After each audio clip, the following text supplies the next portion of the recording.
Hello po mga kababayan, si Dante Maravillas. As reported kahapon po, nag-file na po ng impeachment complaint, second impeachment complaint, yung mga kabayan black laban sa ating Pangulong Bongbong Marcos. Ito po mga kababayan, yung pag-file. Eufemia Pet Camimi Doringo. Present. Ronel Arambulo. Present. Joaquin Benaflor. Present. Jemmy Mia Antonio. Malakas. Okay, present. Clarice Roy Balse. Present. Teodoro A. Casino. Present. Torinel Colmenares. Yung mga kabayan black po, Modesto Toque Florida. mga signatory sa pag-file ng impeachment complaint. Si Salvame Gomez. Hindi isa-isa yung mga pumirma sa impeachment complaint mga kababayan. Maria Francesca. Pangalawa to, ito po si Antonio Tinio, Congressman, Party List. Complainants sa rules. However, alam naman natin ang laro dito, no, na hindi tanggap ito, gagamiting dahilan para sabihin, well, meron nang nauna, i-refer na sa Justice Committee, hindi na kayo pwede. 1-year bar, di ba? Okay. So, para matiyak na hindi gagamitin ang mga dirty tricks, technical, para gawin yon, pupunta po tayong lahat, kami po ay pupunta ngayon sa Office of the Speaker. No? At ipapaalam natin kung nandyan si Speaker o wala. Ipapaalam natin officially na kung ano ang nangyari, na ang kanyang Office of the Section hindi sinunod ang rules, okay? At merong impeachment complaint na handa na at dapat aksyonan ng House. Pinapaalam natin ito sa Speaker. Kaya, ang panawagan natin sa kanya ay tanggapin ito, tiyakin na matanggap ito, at tiyakin na maisama sa order of business para katulad ng sa nakaraan, ginagawa naman yan, may more than one impeachment complaint, sabay na i-refer sa Justice Committee para matiyak na kasama ang lahat ng ito sa iisang impeachment proceeding lamang. No? So yun po ang gagawin natin ngayon. Pupunta tayo sa Office of the Speaker. Sir, aside from that, wala pa kayong gagawin iba para masiguro na hindi kayo matetechnical and masasama yung reklamo nyo? Parang plan C, plan A, plan B. Nandito muna tayo. No? Tapos So plan B pa lang. hindi pa naman natin pinangungunahan. No? Dahil may tiwala tayo na ang speaker, no? Ay umaasa tayo na ang speaker ay tumatalima sa constitutional process in good faith. Diba? Na sinasabi ron, isang impeachment proceeding. Kaya nga sinabi doon, one impeachment proceeding, hindi one impeachment complaint. No? Kasi sa konstitusyon, hindi naman intention doon na maging karerang daga na unahan. Tapos kung sinong mauna, sorry na kayo. No? Pero sir, So paglapastangan yon sa proseso ng impeachment and accountability. pero sir, willing ba yung complainants na bumalik sa Lunes? Just in case, para lang sigurado. Sa bahagi namin, willing. We are willing. Oo. We are willing to... Just to say on behalf of all the complainants, gusto po namin i-assure ang lahat po na sumusubaybay dito sa ating paglaban sa katiwalian sa korupsyon, na lahat po ng kapamaraanan Si Lisa Masa. para itong impeachment complaint, maisumita siya at maisama doon sa impeachment process ay gagawin namin. Ngayon, kung lahat naman ng kapamaraanan ay gagawin nila para pigilan kami, so alam na natin kung sino ba, no, ang kanino bang interes itong pinuprotektahan ng Kongreso, ng mababang kapulungan. Dadagdag lang po ako. Sir Nico, yung grupo ng Makabayan Black, ito party list, Kabataan Party List, alam naman natin, mga anti-government group sila. Pwede kong sagutin. with visual aids ako. Okay, sige. Pinapresent po namin ngayon yung Rules of the House. This physical copy is from the 19th Congress. Pero nagkaroon ng resolution at the start of the term of the 20th Congress na i-adopt yung rules na to and subsequent rules from the 19th Congress to the 20th Congress unless may pagbabago. Ino-open ko po ang page na to. Ito pong page ay nasa Rule 2, Section 3 on the rules of impeachment. Clear po dito kung ano ang steps ayon sa 1987 Constitution. May verified complaint, i-endorso po siya ng resolution of a member of a House of Representatives and shall be filed siya at the office of the Secretary General. Okay? Ito po ang hawak na verified complaint. Ito po ang complaint, verify po ito through a notary kanina. Ito naman po ang resolution endorsing the complaint. So ngayon, ang last step na ginawa po namin ay final po namin siya at the office of the Secretary General. Nowhere in the rules does it say na ang Secretary General mismo ang kailangan para ma-file tong resolution ay itong impeachment complaint as endorsed by a resolution. Ang opisina lang po ang kailangan. So ngayon po, they refuse to receive it. Pero nowhere in the rules, in the 1987 Constitution, does it say na may kailangang receiving na gagawin. Sa bahagi lang namin, final namin siya, we went through the substituted service na procedure dahil iniwan namin yung kopya ng resolution and ng complaint doon sa opisina. Kahit wala silang date stamped received, ganyan, ang end of the day, ito po ay iniwan para sa amin po, filed na po yun. So, yeah. Problema talaga ito. Si Renato Reyes. Mamamayan, merong karapatan na maghain ng reklamo at hindi dapat ginagawang karera yung impeachment proceedings. Pangalawa, ang problema natin, kapag hinayaan nating mangyari yun, ang mangyayari taon-taon, may magpa-file ng mahinang complaint para lang matrigger ang 1-year ban at maprotektahan yung impeachable officials. And that's the Oliver Lozano playbook ng panahon ni Gloria Macapagal Arroyo, and they're doing it again, apparently ngayon, by preventing us from filing the impeachment complaint today. So mahina po yung naunang complaint. Well, that is a view shared by a lot of people na mukhang mahina, no, manipis, at baka nakadesenyo para ma-dismiss. So, kaya kami nagpupursige dito na mag-file ng mas substantial, mas matibay na reklamo para naman ito ay kasama sa makukonsidera ng Justice Committee.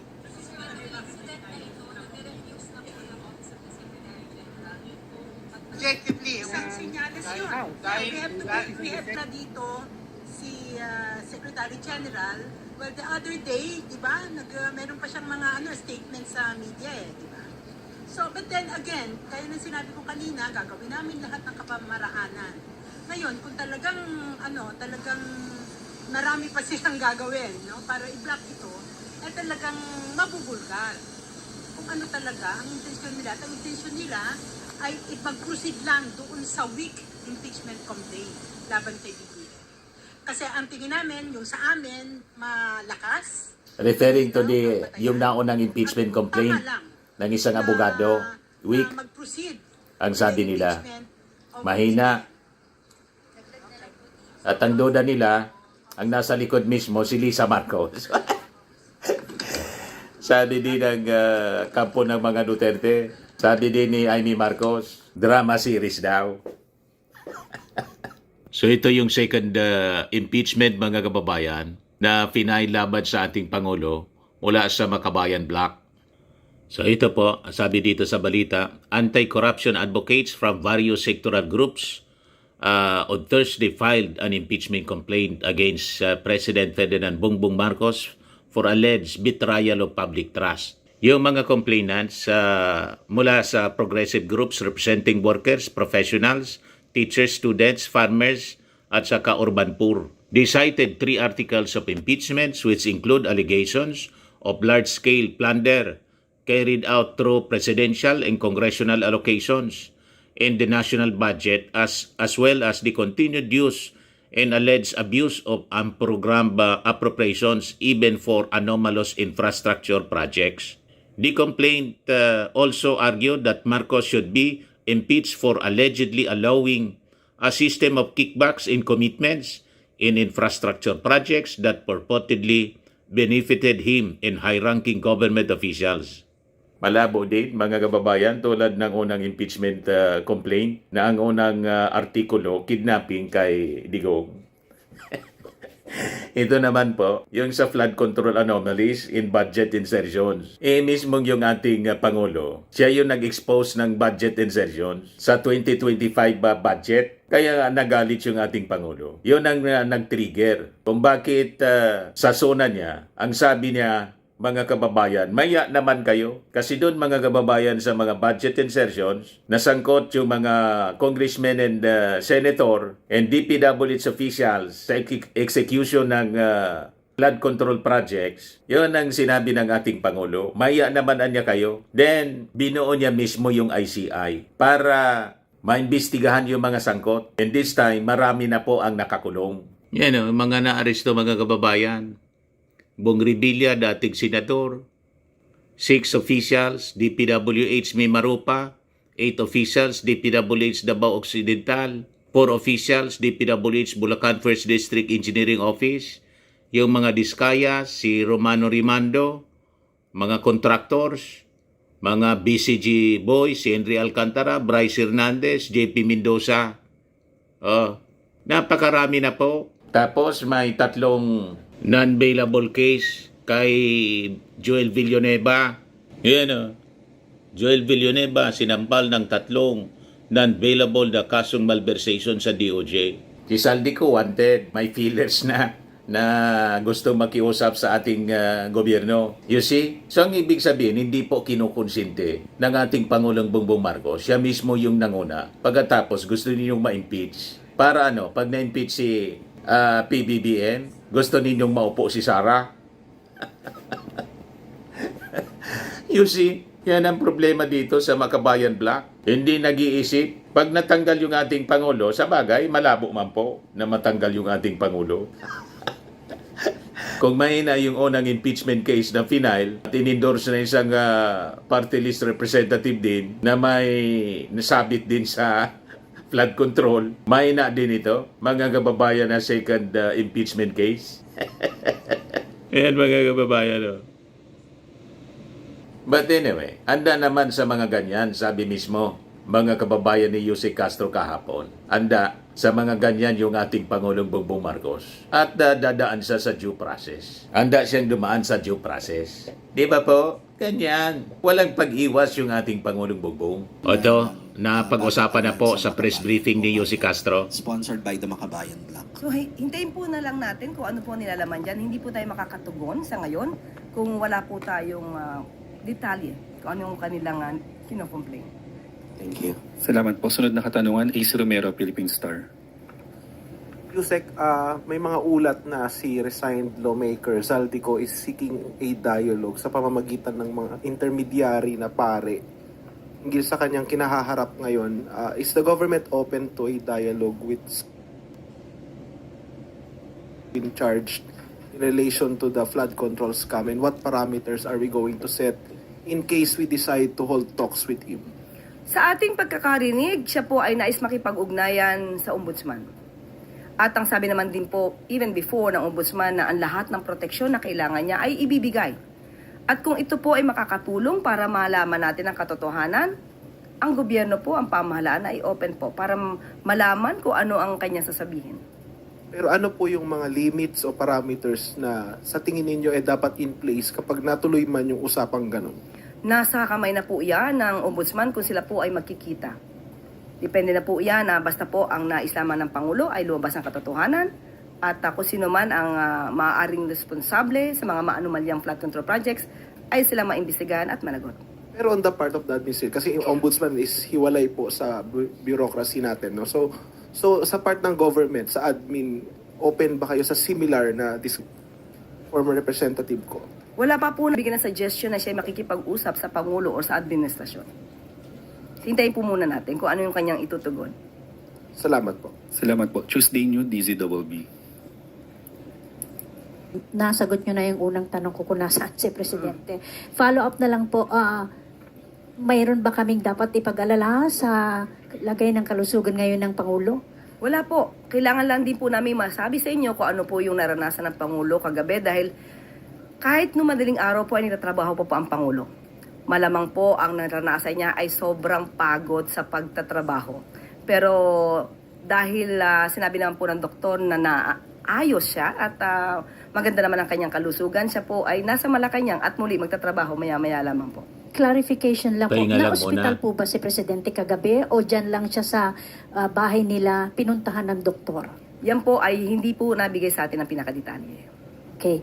Isa pang question, ma'am. Sabi po ni MMDA General Manager General Nicolas Torre III, hindi pa siya retired sa PNP at hindi po siya nag-file ng optional retirement.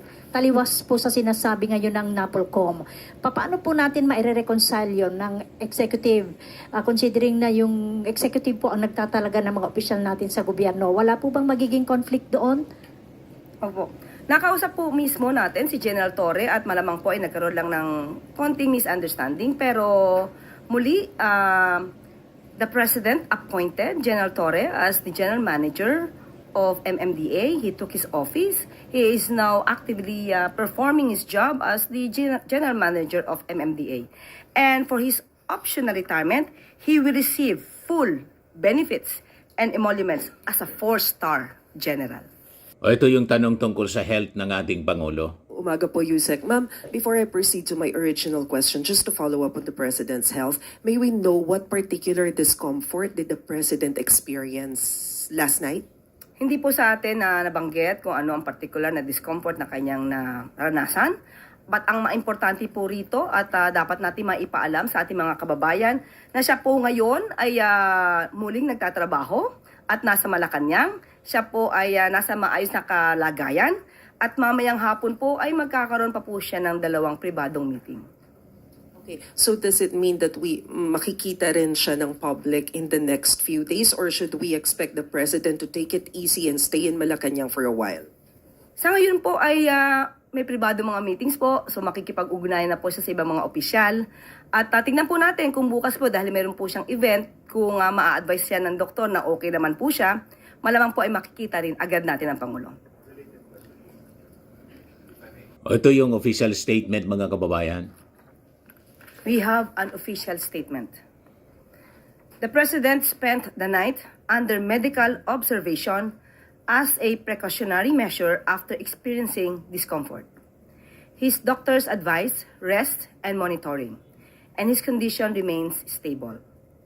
The President continued to carry out his responsibilities while under medical observation and has returned to Malacanang. Ayan malinaw na ha. Baka sabihin ninyo, wala na yung ating Pangulo. yan ang palaging wini-wish mga kababayan ng mga critics ng ating Pangulo, lalo na yung kampo ng mga Duterte. Wishing ill to the President at lahat ng mga kaalyado ng ating Pangulo. Excited sila na mamaalam. Yan ang masama sa mga ugali nila mga kababayan na never nating wini-wish sa kampo ng mga Duterte kahit kay Digong. Gusto natin si Digong pumaba pa, malampasan pa yung buhay ni Enrile. Iba po, ganun dapat. Ayan lang po mga kababayan yung ating mga balita ngayon. Ako po si Dante Maravillas. Bye-bye po. God bless.